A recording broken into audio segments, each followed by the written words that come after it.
ಎಲ್ರಿಗೂ ನಮಸ್ಕಾರ ಫ್ರೆಂಡ್ಸ್. ಇಡಿಗಾಸ್ ಮನೆ ರುಚಿ ಚಾನಲ್ಗೆ ಸ್ವಾಗತ. ನೋಡಿ ಫ್ರೆಂಡ್ಸ್, ಇವತ್ತಿನ ವಿಡಿಯೋದಲ್ಲಿ ನಾನು ಕುಷ್ಕ ಮಾಡೋದನ್ನ ತೋರಿಸ್ತಾ ಇದ್ದೀನಿ. ಯಾವ ರೀತಿ ಮಾಡೋದಂತ ತೋರಿಸ್ತೀನಿ. ನಾನು ಇದಕ್ಕೆ ಒಂದು ಬೌಲಷ್ಟು ಅಕ್ಕಿ ತಗೊಂಡಿದ್ದೀನಿ. ಇದು 1 kg ಅಷ್ಟು ಇಡ್ಸುತ್ತೆ. ಇದನ್ನ ನಾನು ಒಂದೆರಡು ಸಲ ತೊಳ್ಕೊಬಿಡ್ತೀನಿ. ಇದನ್ನ ನೋಡಿ ಫ್ರೆಂಡ್ಸ್, ಇವಾಗ ನಾನು ಅಕ್ಕಿ ತೊಳೆದ್ಬಿಟ್ಟು ಸ್ವಲ್ಪ ನೀರು ಹಾಕಿಟ್ಟಿದ್ದೀನಿ. ಇದಕ್ಕೆ ಅಕ್ಕಿಗೆ ಇದನ್ನ ನೆನಾಕ್ತಿದ್ದೀನಿ. ಬಾಣಲಿಗೆ 6 ಸ್ಪೂನ್ ಅಷ್ಟು ಎಣ್ಣೆ ಹಾಕ್ತಾ ಇದ್ದೀನಿ. ಸ್ವಲ್ಪ ಎಣ್ಣೆ ಕಾಯಿಲಿ. ಎಣ್ಣೆ ಕಾದಿದೆ. ಫಸ್ಟ್ ಈರುಳ್ಳಿ ಹಾಕ್ತಾ ಇದ್ದೀನಿ. ಇದಕ್ಕೆ ನಾನು 3 ಟೊಮಾಟೊ ಹಚ್ಚಿಟ್ಕೊಂಡಿದ್ದೀನಿ. ಇದು 4 ಈರುಳ್ಳಿ ಹಚ್ಚಿಟ್ಕೊಂಡಿದ್ದೀನಿ ತೆಳ್ಳಗೆ. ಮತ್ತು 2 ಗೆಡ್ಡೆ ಬೆಳ್ಳುಳ್ಳಿ, 1 ಇಂಚು ಶುಂಠಿ ಮತ್ತು 1 ಸ್ಪೂನ್ ಅಷ್ಟು ಲವಂಗ ತಗೊಂಡಿದ್ದೀನಿ. ಈರುಳ್ಳಿ ಹಾಕ್ತಾ ಇದ್ದೀನಿ. ಈಗ ಒಗ್ಗರಣೆ ಬಿಟ್ಕೊಂಡಿದ್ದೀನಿ. ನೋಡಿ, ಸ್ವಲ್ಪ ಪುದೀನ ತೊಗೊಂಡಿದ್ದೀನಿ, ಸ್ವಲ್ಪ ಕೊತ್ತಂಬರಿ ತೊಗೊಂಡಿದ್ದೀನಿ, 10 ಹಸಿಮೆಣಸಿನ್ಕಾಯಿ ತೊಗೊಂಡಿದ್ದೀನಿ. ಇದನ್ನು ಸ್ವಲ್ಪ ಹುರಿಯೋದಕ್ಕೆ ಹಾಕ್ತಾ ಇದ್ದೀನಿ. ಫ್ರೈ ಆಗಲಿ ಈರುಳ್ಳಿ. ಇದು ಫ್ರೈ ಆಗಿದೆ ಫ್ರೆಂಡ್ಸ್. ಇವಾಗ ಬೆಳ್ಳುಳ್ಳಿ ಮತ್ತು ಶುಂಠಿ ಹಾಕ್ತಾ ಇದ್ದೀನಿ. ಈಗ ಸ್ವಲ್ಪ ಫ್ರೈ ಮಾಡ್ಕೋಬೇಕು. ಜಾಸ್ತಿ ಫ್ರೈ ಮಾಡೋದೇನೋ ಬೇಡ. ಮತ್ತು ಲವಂಗ ಹಾಕ್ತಾ ಇದ್ದೀನಿ. ಸ್ವಲ್ಪ ಹಸಿ ವಾಸನೆ ಎಲ್ಲ ಹೋಗೋ ತನಕ ಹುರ್ಕೋಬೇಕಷ್ಟೇ. ಜಾಸ್ತಿ ಫ್ರೈ ಏನು ಆಗೋದು ಬೇಡ. ನೋಡಿ, ಇವಾಗ ನಾನು ಕಟ್ ಮಾಡಿ ಇಟ್ಕೊಂಡ್ರಂಥ ಟೊಮೊಟೊ ಹಾಕ್ತಾಯಿದ್ದೀನಿ. ಅರ್ಧ ಟೊಮೊಟೊ ಹುರ್ಕೋಬೋದು, ಅರ್ಧ ಟೊಮೊಟೊ ಹಾಗೆ ಹಾಕ್ಬೋದು. ನಾನು ಇದೆಲ್ಲನೂ ಹಾಕ್ತಾಯಿದ್ದೀನಿ ರುಬ್ಬೋದಕ್ಕೆ. ರುಬ್ಬಿದ್ರೆ ಚೆನ್ನಾಗಿರುತ್ತೆ. ಸ್ವಲ್ಪ ಫ್ರೈ ಆಗಲಿ. ನೋಡಿ ಫ್ರೆಂಡ್ಸ್, ಇದಕ್ಕೆ ನಾನಿವಾಗ ಸ್ವಲ್ಪ ಪುದೀನ ಹಾಕ್ತಾಯಿದ್ದೀನಿ, ಸ್ವಲ್ಪ ಕೊತ್ತಂಬರಿ ಹಾಕ್ತಾ ಇದ್ದೀನಿ. ಇದನ್ನು ಅಷ್ಟೇ ಸ್ವಲ್ಪ ಫ್ರೈ ಮಾಡ್ಕೋಬೇಕು. ಸ್ವಲ್ಪ ಬಾಡಿಸ್ಕೊಂಡ್ರೆ ಚೆನ್ನಾಗಿರುತ್ತೆ ಟೇಸ್ಟ್. ಬಿರಿಯಾನಿ ತಿಂದಷ್ಟೇ ಟೇಸ್ಟ್ ಬರುತ್ತೆ ಇದು ಈ ಥರ ಮಾಡಿದ್ರೆ ಕುಷ್ಕ. ನೀವು ಟೊಮೊಟೊ ಬೇಕಾದರೆ ಇನ್ನೊಂದೆರಡು ಹಾಕ್ಕೋಬೋದು. ನಿಮ್ಮ ಟೇಸ್ಟಿಗೆ ತಕ್ಕನಾಗ ಹಾಕೊಳ್ರಿ. ಇಷ್ಟು ಹಾಕಿದ್ರೆ ಸಾಕಾಗುತ್ತೆ. ನಿಂಬೆಹಣ್ಣು ಹಾಕ್ತೀವಿ ಮತ್ತು ಮೊಸರು ಹಾಕ್ತೀವಿ, ಹಾಗಾಗಿ ತುಂಬ ಚೆನ್ನಾಗಿರುತ್ತೆ ಟೇಸ್ಟು. ಇದಾಗಿದೆ ಫ್ರೆಂಡ್ಸ್. ಇವಾಗ ನಾನು ಸ್ಟವ್ ಆಫ್ ಮಾಡ್ತೀನಿ. ಸ್ವಲ್ಪ ತಣ್ಣಗಾಗೋದಕ್ಕೆ ಬಿಡ್ತೀನಿ. ಈಗ ನೋಡಿ ಫ್ರೆಂಡ್ಸ್, ಈಗ ನಾನು ಎಣ್ಣೆ ಹಾಕ್ತಾ ಇದ್ದೀನಿ. ಇದಕ್ಕೆ ಒಂದು 10 ಸ್ಪೂನ್ ಅಷ್ಟು ಎಣ್ಣೆ ಹಾಕ್ತಾ ಇದ್ದೀನಿ. ಬಿರಿಯಾನಿಗಾಗಲಿ ಕುಷ್ಕಾಗಲಿ ಸ್ವಲ್ಪ ಎಣ್ಣೆ ಮುಂದೆ ಇರಬೇಕು. 150 ಗ್ರಾಮ್ ಎಣ್ಣೆ ಹಾಕಿದ್ರೆ ಆಯಿತು. ನೋಡಿ ಫ್ರೆಂಡ್ಸ್, ಈಗ ನಾನು ಇದಕ್ಕೆ ಒಗ್ಗರಣೆಗೆ ನಾನು 2 ಈರುಳ್ಳಿ ಅಷ್ಟು ಎತ್ತಿಟ್ಕೊಂಡಿದ್ದೆ. ಇದು 1 ಸ್ಪೂನ್ ಅಷ್ಟು ಟೇಬಲ್ ಸ್ಪೂನು ಖಾರದ ಪುಡಿ, 1 ಟೇಬಲ್ ಸ್ಪೂನ್ ಅಷ್ಟು ಗರಂ ಮಸಾಲ, 1 ಟೇಬಲ್ ಸ್ಪೂನ್ ಅಷ್ಟು ಧನಿಯಾ ಪೌಡ್ರು, ಸ್ವಲ್ಪ ಪುದೀನ ಒಗ್ಗರಣೆಗೆ, ಮತ್ತು ಪಲಾವ್ ಎಲೆ 3-5 ಏಲಕ್ಕಿ ತಗೊಂಡಿದ್ದೀನಿ. ನಾನು 1 ಲೋಟ ಮೊಸರು ತೊಗೊಂಡಿದ್ದೀನಿ. ಇದು ಕರ್ಡ್. ನೀವು ಬೇಕಾದ್ರೆ ಹಾಕ್ಕೋಬೋದು, ಇಲ್ಲಾಂದರೆ ಟೊಮೊಟೊ ಜಾಸ್ತಿ ಹಾಕ್ಕೋಬೋದು. ಈಗ ಎಣ್ಣೆ ಕಾದಿದೆ ಫ್ರೆಂಡ್ಸ್. ಈಗ ನಾನು ಪಲಾವ್ ಎಲೆ ಹಾಕ್ತಾ ಇದ್ದೀನಿ.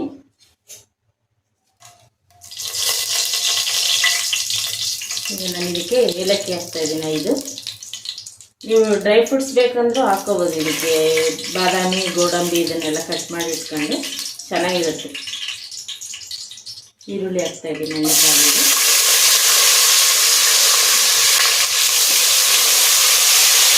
ಸ್ವಲ್ಪ ಈರುಳ್ಳಿ ಫ್ರೈ ಆಗಿ ನಾನು ಇದಕ್ಕೆ ಪುದೀನ ಹಾಕ್ತಾ ಇದ್ದೀನಿ. ಈಗ ಸಣ್ಣ ಕಟ್ ಮಾಡಿ ಇಟ್ಕೊಂಡ್ರಂತ ಪುದೀನ ಹಾಕ್ತಾ ಇದ್ದೀನಿ.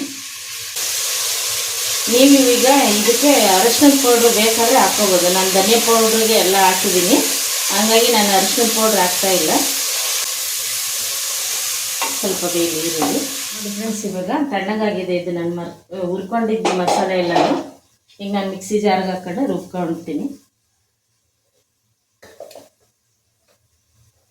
ನೋಡಿ ಫ್ರೆಂಡ್ಸ್, ಈರುಳ್ಳಿ ಫ್ರೈ ಆಗಿದೆ. ಈಗ ನಾನು ಇದಕ್ಕೆ ಖಾರದ ಪುಡಿ ಹಾಕ್ತಾಯಿದ್ದೀನಿ. ಮತ್ತೀಗ ಗರಂ ಮಸಾಲ ಹಾಕ್ತಾಯಿದ್ದೀನಿ, ಮತ್ತು ಧನಿಯಾ ಪೌಡ್ರ್ ಹಾಕ್ತಾಯಿದ್ದೀನಿ. ಇದನ್ನೆಲ್ಲ ಹಾಕ್ಬಿಟ್ಟು ಕಲಸೋಣ. ಸ್ವಲ್ಪ ತಳ ಹಿಡಿದಂಗೆ ಕಲಸ್ರಿ ನೀಟಾಗಿ. ಪೌಡ್ರ್ ಹಾಕಿದಾಗ ಸ್ವಲ್ಪ ತಳ ಕಚ್ಚೋ ಸಾಧ್ಯತೆ ಇರುತ್ತೆ, ಹಾಗಾಗಿ ಸ್ವಲ್ಪ ಎಣ್ಣೆ ಬಿಟ್ಕೋಬೇಕು. ಆ ಥರ ಸ್ವಲ್ಪ ಫ್ರೈ ಮಾಡ್ಕೊಳ್ಳಿ. ಖಾರದ ಪುಡಿ ಇದೆಲ್ಲ ಹಾಕ್ತಾರೆ. ಈಗ ನಾನು ರುಬ್ಬಿರೋ ಮಸಾಲ ಈ ರೀತಿ ರೆಡಿಯಾಗಿದೆ ನೋಡಿ. ಇದನ್ನು ನಾನು ಇವಾಗ ಇದಕ್ಕೆ ಸೇರಿಸ್ತಾ ಇದ್ದೀನಿ. ನೋಡಿ, ಈ ರೀತಿ ಆಗಿದೆ. ಸ್ವಲ್ಪ ಕಲಿಸ್ತಾನೆ ಇರಬೇಕು, ತಳ ಹಿಡಿದ್ಬಿಡುತ್ತೆ ಮಸಾಲೆ ಎಲ್ಲ ಹಾಕಿರ್ತೀವಲ್ಲ, ಧನಿ ಪೌಡ್ರದೆಲ್ಲ. ಸ್ವಲ್ಪ ನೀರು ಹಾಕ್ಕೊಂಡ್ಬಿಟ್ಟು ಹಾಕ್ತೀನಿ.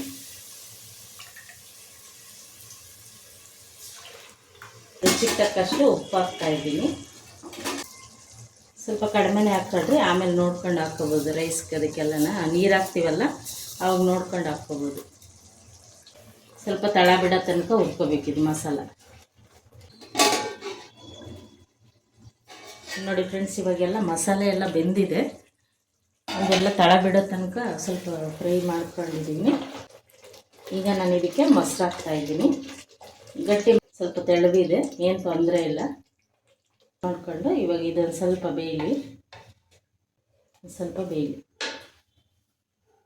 ಲಿಡ್ ಕ್ಲೋಸ್ ಮಾಡ್ತೀನಿ. ನೋಡಿ ಫ್ರೆಂಡ್ಸ್, ಈಗ ಮಸಾಲೆ ಎಲ್ಲ ತಳ ಬಿಟ್ಟಿದೆ. ನೋಡಿ ಎಷ್ಟು ಎಣ್ಣೆ ಎಲ್ಲ ಮೇಲ್ಗಡೆ ಬಂದಿದೆ. ನೋಡಿ ಎಷ್ಟು ನೀಟಾಗಿ ತಳ ಬಿಟ್ಟಿದೆ. ಈ ರೀತಿ ತಳ ಬಿಡಬೇಕು. ಇವಾಗ ನಾವು ಒಂದು ಬೌಲಲ್ಲಿ ಅಕ್ಕಿ ತಗೊಂಡಿದ್ವಲ್ಲ, ಇದೇ ಬೌಲಲ್ಲಿ ಇದೇ ಮೆಜರ್ಮೆಂಟಲ್ಲಿ 2 ಬೌಲಷ್ಟು ನೀರು ಹಾಕ್ತೀನಿ ನಾನು. ಸ್ವಲ್ಪ ನೀರು ಮಳ್ಳಲಿ. ನೋಡಿ ಫ್ರೆಂಡ್ಸ್, ಈಗ ಮಳ್ತಾ ಇದೆ ನೀರು. ಈಗ ನಾವು ಅಕ್ಕಿ ನೆನೆಸಿಟ್ಕೊಂಡಿರೋದನ್ನು ನೀರೆಲ್ಲ ಬಸ್ಕೊಂಡ್ಬಿಟ್ಟು ಹಾಕೋಬೇಕು ಅಕ್ಕಿನ. ನೋಡಿ ಫ್ರೆಂಡ್ಸ್, ಇವಾಗ ನಾನು ಅಕ್ಕಿ ಹಾಕ್ತಾ ಇದ್ದೀನಿ. ಇದಕ್ಕೆ ಉರಿ ಸಣ್ಣ ಮಾಡ್ಕೊಂಡು ಹಾಕ್ಕೊಳ್ರಿ ನೀರು ಮಳ್ಳಿದ ಮೇಲೆ, ಇಲ್ಲಾಂದರೆ ಕೈ ಸಿಡಿಯೋ ಚಾನ್ಸ್ ಇರುತ್ತೆ. ಸೊ ಹಂಗಾಗಿ ಕಡಿಮೆ ಮಾಡ್ಕೋಬೇಕು ಉರಿ. ನೋಡಿ ಫ್ರೆಂಡ್ಸ್, ಅಕ್ಕಿ ಹಾಕಿದ್ಮೇಲೆ ಈ ಥರ ಒಂದು ಸಲ ಕಲಿಸ್ಬಿಟ್ಟು ಇದಕ್ಕೆ ನಾನು ನಿಂಬೆಹಣ್ಣು ಇಟ್ಕೊಂಡಿದ್ನಲ್ವ, 2 ನಿಂಬೆಹಣ್ಣು ತೊಗೊಂಡಿದ್ದೀನಿ. ಇದನ್ನು ಇವಾಗ ಹಾಕ್ತೀನಿ. ಇದಕ್ಕೆ 4 ಸ್ಪೂನಷ್ಟು ತುಪ್ಪ ಹಾಕ್ತೀನಿ. ಅನ್ನ ಉದ್ರಾಗುತ್ತೆ.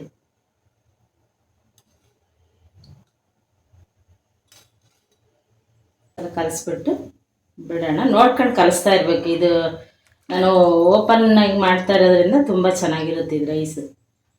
ಕುಕ್ಕರ್ ಲಿಡ್ ಕ್ಲೋಸ್ ಮಾಡಿದ್ರೆ ಮಸಾಲೆ ಎಲ್ಲ ಮೇಲ್ಗಡೆ ಬಂದುಬಿಡುತ್ತೆ. ಬಿರಿಯಾನಿ ಆಗಲಿ ಕುಷ್ಕ ಆಗಲಿ ಇದು ಪಾತ್ರೆನಲ್ಲಿ ಮಾಡಿದ್ರೆ ಚೆನ್ನಾಗಿರುತ್ತೆ. ನಾನು ಸ್ವಲ್ಪ ಬೇಯಲಿದು. ನೋಡಿ ಫ್ರೆಂಡ್ಸ್, ಈ ರೀತಿ ಕುದೀತಾ ಇದೆ. ಅಗಲೆಲ್ಲ ಕಲಿಸ್ಬಾರ್ದು. ಒಂದ್ಸಲ ಸ್ವಲ್ಪ ನೀರು ಡ್ರೈ ಆದಮೇಲೆ ಒಂದು ಸ್ವಲ್ಪ ಹಿಂಗೆ ಮಧ್ಯದಲ್ಲಿ ಹಿಂಗೆ ಅಂದ್ಬಿಟ್ಟು ಸ್ವಲ್ಪ ಬೇಯಲಿ. ಉರಿ ಸಣ್ಣ ಮಾಡ್ಕೋಬೇಕು. ಈ ಥರ ಸ್ವಲ್ಪ ನೀರು ಡ್ರೈ ಆಗ್ತಾ ಬಂದಾಗ ಉರಿ ಸಣ್ಣ ಮಾಡ್ಕೊಂಡ್ರೆ ಕರೆಕ್ಟಾಗಿ ರೈಸ್ ಕರೆಕ್ಟಾಗಿರುತ್ತೆ. ನೋಡಿ ಈ ರೀತಿ ಬಬ್ಬಲ್ಸ್ ಬರಬೇಕು. ಈ ರೀತಿ ಬಬ್ಬಲ್ಸ್ ಬಂದಾಗ ನೀರು ಫುಲ್ ಡ್ರೈ ಆಗ್ತಾ ಬರುತ್ತೆ. ಅವಾಗ ನಾವು ಕಲಸೋದಕ್ಕೆ ಹೋಗ್ಬಾರ್ದು. ಈಗ ನಾನು ಇದಕ್ಕೆ ಸಣ್ಣಗೆ ಹಚ್ಚಿಟ್ಕೊಂಡ್ರಂತ ಕೊತ್ತಂಬರಿ ಸೊಪ್ಪು ಹಾಕ್ತಾ ಇದ್ದೀನಿ, ಮತ್ತು ಪುದೀನ.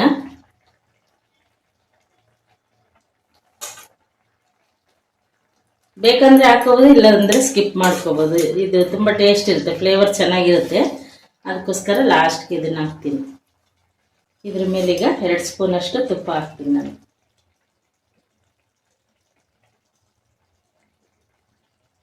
ಐದು ನಿಮಿಷ ಬೇಯೋದಕ್ಕೆ ಬಿಡ್ತೀನಿ. ಸ್ಟೀಮಲ್ಲೇ ಬೇಕೋಬೇಕು. ನೋಡಿ ಫ್ರೆಂಡ್ಸ್, ಇವಾಗ ತೆಗೆದು ನೋಡೋಣ. ನೋಡಿ ಇವಾಗ ಇಷ್ಟ ಆಗಿದೆ. ಈಗ ಇನ್ನು ಸ್ವಲ್ಪ ಇದೆ ಡ್ರೈ ಆಗೋದಕ್ಕೆ. ಈಗ ಆಫ್ ಮಾಡಿಬಿಡ್ತೀನಿ, ಕರೆಕ್ಟಾಗಿ ಆಗುತ್ತೆ. ಒಂದು ಅಗಳು ತೆಗೆದು ನೋಡ್ಬೋದು ಅನ್ನನ. ನೋಡಿ ಈ ರೀತಿ ಆಗಿದೆ. ಇದು ಇವಾಗ ನೀರು ಡ್ರೈ ಆಗಿಬಿಡುತ್ತೆ ನೀಟಾಗಿ. ಈಗ ನಾನು ಸ್ಟವ್ ಆಫ್ ಮಾಡ್ತೀನಿ, ಸ್ವಲ್ಪ ಅದು ದಮ್ ಆಗಲಿ. ಈ ರೀತಿ ಒಂದ್ಸಲ ಟ್ರೈ ಮಾಡಿ ಫ್ರೆಂಡ್ಸ್, ಹೇಗಿದೆ ಅಂತೇಳಿ ನನಗೆ ಕಮೆಂಟ್ ಬಾಕ್ಸಲ್ಲಿ ತಿಳಿಸಿ.